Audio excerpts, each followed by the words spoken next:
крепкого младенца, у каннибала редкостный талант, у матери же бьется, рвется сердце. Оно потенциальный трансплантант. Строчки стихотворения Марем Сурова не просто читает, трогательно и проникновенно. Каждое слово о трагических событиях осени 92-го года. Она словно сама заново переживает вместе со всем народом.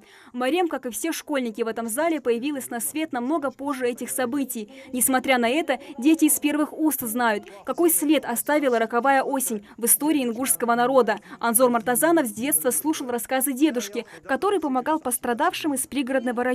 Обеспечивал их едой и одеждой и приютил многих у себя дома. Мой дедушка и моя бабушка тоже были с пострадавшими в этом конфликте. И материально, и духовно, морально мы помогли всем, чем смогли. О хронологии событий тех времен рассказывают детям и приглашенные гости. Салман Ахильгов жил в пригородном районе до 92-го года. Когда начались волнения, Салман вместе с женой, 4-летним сыном, братьями и их семьями пытался вернуться в Ингушетию. Однако выбраться удалось не всем. Той осенью он потерял многих родных людей.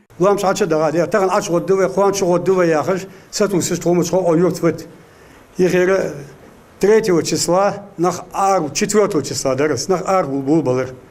Weil ich chuot kholi tamshi, and khos yak pagode yer metiger, at der was voraus sagst, gestolzen. Und die achroe or jagers, für die achroe jagers war erst so arg delwei. A kwant chuder megwei, lob chuder megwei jagers zum satusisch, das 6 числа.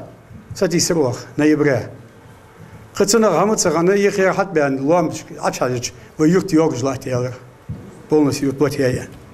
Я выехал так доктор рекомендация, тиги арден, то 6 числа адулдалж мах безламс хан дерс хос аддалж, тергимер, луадулдалер, цитранус хос погоделя 30 ножк. Доры то ваше то оквецнах. Погрузившись в воспоминания, не сдерживают слез даже самые старшие в зале. Что уж говорить о детях, которые с замиранием сердца слушают выступающих. Десятиклассника Аслана Тангиева особенно тронуло выступление его учительницы. Увидела женщину, которая оплакивает своих детей. И даже она целый час ходила, не могла найти их. У всех своя история, связанная с событиями 92-го года. Поэтому самое главное, отмечают гости, хранить и передавать из поколения в поколение память о погибших и без вести пропавших. События той осени навсегда останутся в сердце каждого ингуша. Вместе с надеждой найти хоть какую-то информацию о каждом из 192 пропавших земляков. Амина Бокова, Майрбек Мержоев, Новости 24.